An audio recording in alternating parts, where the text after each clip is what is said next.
খুব ভালো করে বুঝতে হবে, যত দূর পর্যন্ত মাইকের আওয়াজ যায় প্রতিটি মুসলমান নারী আর পুরুষকে এই কথা খুব গভীরভাবে লক্ষ্য করা দরকার। ভালো বলতে কোন কাজ, মন্দ বলতে কোন কাজ। আমার দৃষ্টিতে যেটা ভালো সেটাই ভালো হতে হবে এমনটি না, আমার দৃষ্টিতে যেটা মন্দ সেটাই মন্দ হতে হবে এমনটি না।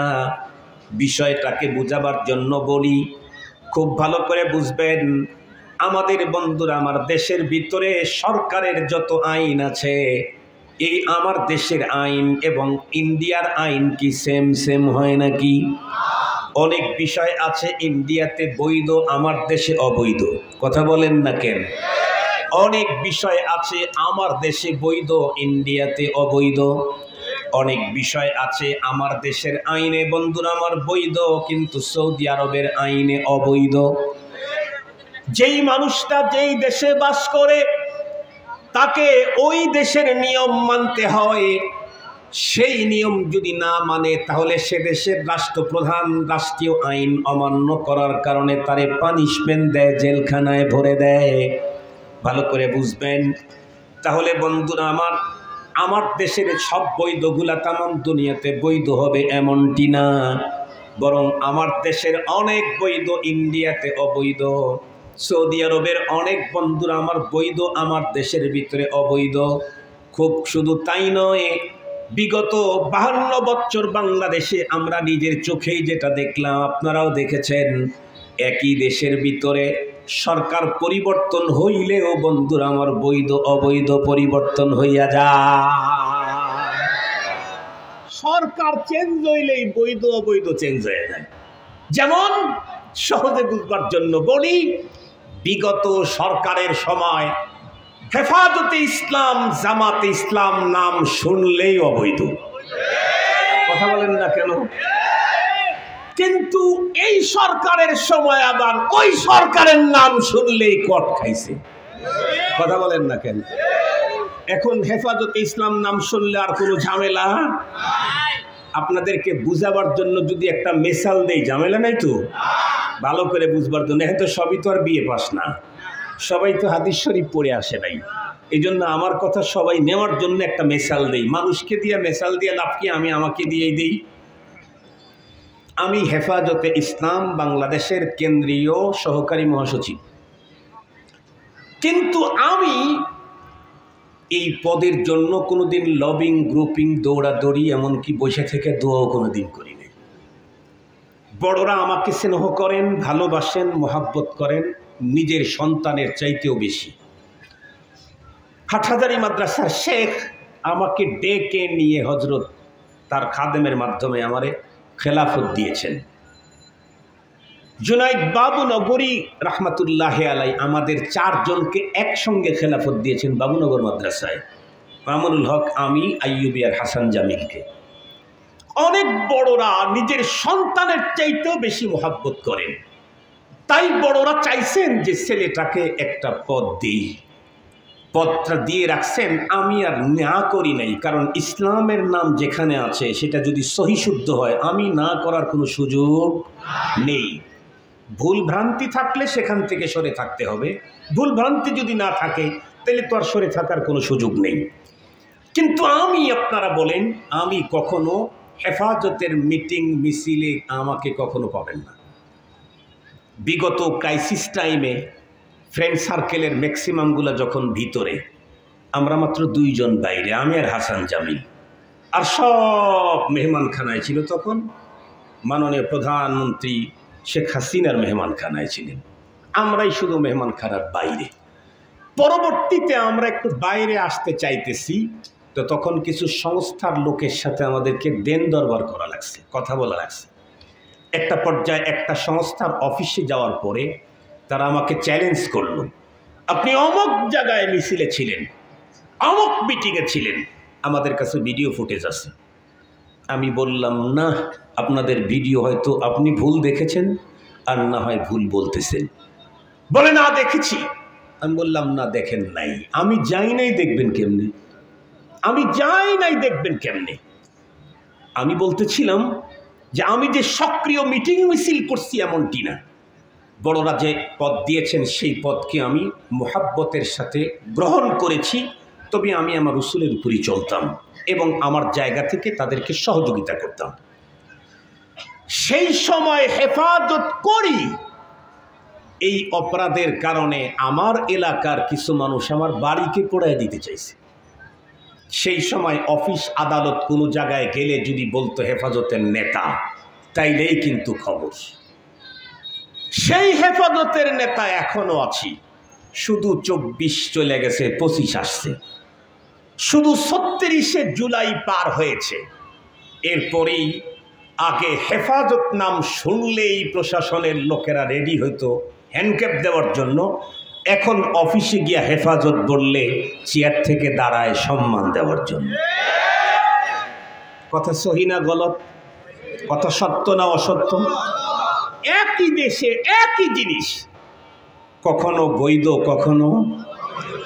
বিগত সরকারের সময়ে ছিল অমুক দল নিষিদ্ধ অবৈধ, এখন বলেন তো দেখি তারাই নিষিদ্ধ অবৈধ। আবার সময় চেঞ্জ হলে হয়তো বা আরো কিছু হতে পারে এবং হবেই। আল আলাম মুতাগায়্যির, আমরা জীবনে শুরুবেলায় জীবনে পড়েছি আল আলাম মুতাগায়্যির। তাহলে বোঝা গেল বৈধ আর অবৈধ আমি যেটা বলবো সেটা না, বরং এই দেশের বৈধ অবৈধ গভর্নমেন্ট যেটা বলবে সেটা। রাষ্ট্র যদি একটাকে বৈধ বলে সেটাই বৈধ, সেটা করলে আপনার ঝামেলা নাই। রাষ্ট্র আরেকটাকে অবৈধ বলেছে সেটাই অবৈধ, সেটা করলেই আপনার পানিশমেন্ট। মনে রাখতে হবে আল্লাহর কাছে তার আদালতে জীবনের সকল কর্মের প্রাপ্তি যখন আমরা নেব, তখন বৈধ আর অবৈধ রাষ্ট্র যেটা বলছে সেটা না, নেতায় যেটা বলছে সেটা না, আমার বিবেক যেটা বলছে সেটা না, কি বলে আমেরিকা যেটা বলছে সেটা না, দাদারা যেটা বলছে সেটা না, জাতিসংঘ যেটা বলছে সেটা না, বরং তখন বৈধ আর অবৈধ আল্লাহ যেটা বৈধ বলছেন সেটাই বৈধ, আল্লাহ যেটা অবৈধ বলেছেন সেটাই অবৈধ। খুব ভালো করে বুঝবেন, সঙ্গত কারণে রব্বুল আলামিন যেই কাজগুলিকে ভালো বলেছেন সেই কাজগুলা চিরকাল পর্যন্ত ভালো। আল্লাহ পাক যেগুলাকে মন্দ বলেছেন তামাম দুনিয়া মিলে সেটাকে ভালো বললেও ভালো হওয়ার সম্ভাবনা নাই। এ কারণেই আমি যদি পরপারে আল্লাহ পাকের আদালতে আমার জীবনের সকল কর্মের পুরা প্রতিদানটা আমি যেদিন পেয়ে যাব, সেদিন যদি আমি নিজেকে আনন্দিত পেতে চাই, বলুন তো দেখি ভালো কাজ বেশি করতে হবে নাকি মন্দ কাজ বেশি করতে হবে? নিঃসন্দেহে ভালো কাজ। ভালো বলতে কোনটা? আমার নেতায় যেটা বলছে না না, আমার পীর যেটা বলছে না না, আমার সমাজ যেটা বলছে না না, সুশীল সমাজ যেটা বলছে না না, কবিরা যেটা বলছে না না, মডেলটা যেটা বলছে না, ওপারের দাদারা কি বলছে সেটাও না, 7 সমুদ্রের 13 নদীর ওই পারের সাদা চামড়াওয়ালারা যেটা বলছে সেটাও না, বরং ইসলাম যেটাকে ভালো বলেছেন সেটাই ভালো, ইসলাম যেটাকে মন্দ বলেছেন সেটাই মন্দ। ইসলাম সুদ আর ঘুষকে মন্দ বলেছেন, কিয়ামত পর্যন্ত সুদ আর ঘুষ তামাম দুনিয়ার মানুষ ভালো বললেও 1 সেকেন্ডের জন্য তা কখনো ভালো হতে পারে না। কিন্তু দুঃখের বিষয় হলো এদেশের মুসলমান বড় ভয়ঙ্কর। আল্লাহর ঘর মসজিদে গেছে ওয়াজ শোনার জন্য। কার ঘরে? কথা বলেন না কেন? কার ঘর? মসজিদের মেম্বরে বসে খতিব সাহেব বক্তব্য দিচ্ছেন, লা তাকুলুর রিবা, তোমরা সুদ খেও না, কোরআনের কথা।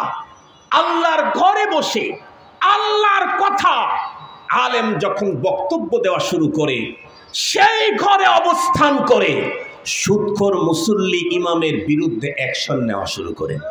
কথা বলেন না কেন? কার ঘরের ভিতরে কার বিরুদ্ধে অ্যাকশন নিতে গেল? আল্লাহর ঘরের ভিতরে আল্লাহর ওয়ালির বিরুদ্ধে অ্যাকশন নিতে গেল। ওর অবস্থা কত বড় ভয়ঙ্কর হবে শুনে রাখেন। থানার ভিতরে ঢুকে কোনো ওসিকে যদি কেউ টেনে হেঁচড়ে বের করে দেয়, তাহলে হয়তো 5 মিনিটের জন্য ওসিকে হেনস্থা করা যাবে, টেনে হেঁচড়ে বের করা যাবে, কয়েকটা আঘাত করা যাবে, কিন্তু 3 ঘন্টা পরে যে ওসিকে তার কার্যালয় থেকে টেনে বের করেছে, ওকে তো এলাকায় পাওয়া যাবে না, আর বাবা মা মেয়েদেরকেও পাওয়া যাবে না। কথা বলেন না কেন? কথা বলেন না কেন? ওই ফ্যামিলির মেয়েরাও নিজের বাসায় থাকতে তখন নিরাপদ মনে করবে না, অথবা বাড়ি ওই এলাকায় থাকবে না। কেন? রাষ্ট্রের কাজে যাকে নিয়োজিত করা হয়েছে তাকে তুমি রাষ্ট্রের বানানো ঘর থেকে বের করে দিয়েছো, এত বড় ধৃষ্টতা তুমি দেখাইলা, তাহলে এই এলাকায় তোমার থাকার কোনো সুযোগ নাই। মনে রাখতে হবে, আল্লাহর ঘরে ঢুকে আলেমের বিরুদ্ধে যারা অবস্থান নেয় তাদেরকে দুনিয়ায় থাকার অধিকার থাকবে না। বের করে দিবেন কে? জোরে বলেন, বের করে দিবেন কে? ইন্না বাতশা রাব্বিকা লাশাদীদ, তোমার রবের ধরা বড় ভয়ঙ্কর। তবে রব যখন তখন ধরে না, সময় মতো ধরে, তবে ধরলে আর একটু জোরে বলেন, ধরলে আর ছাড়ে না।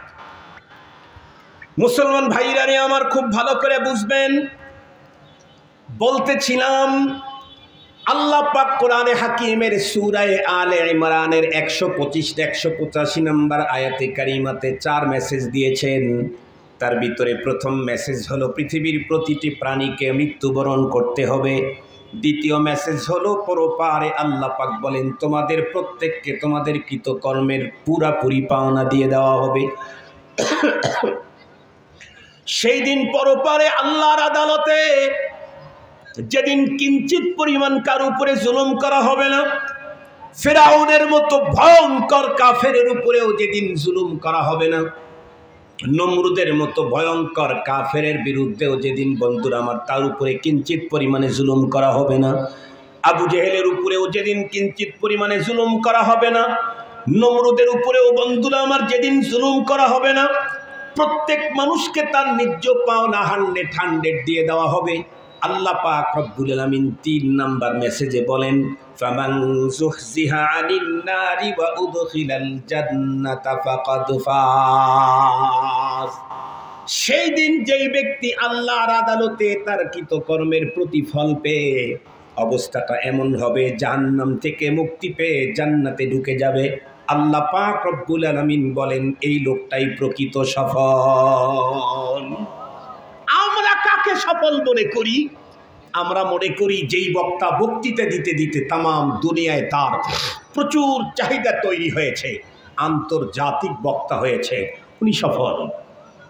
নো, তামাম দুনিয়াতে বক্তব্য দিতে দিতে America, Canada, German, Japan, Pakistan, India যা আছে সব জয় করে ফেলছে, কিন্তু পরপরে যদি জাহান্নাম থেকে মুক্তি না পেয়ে জান্নাতে ঢুকতে না পারে, ওই বক্তা সফল বক্তা নয়।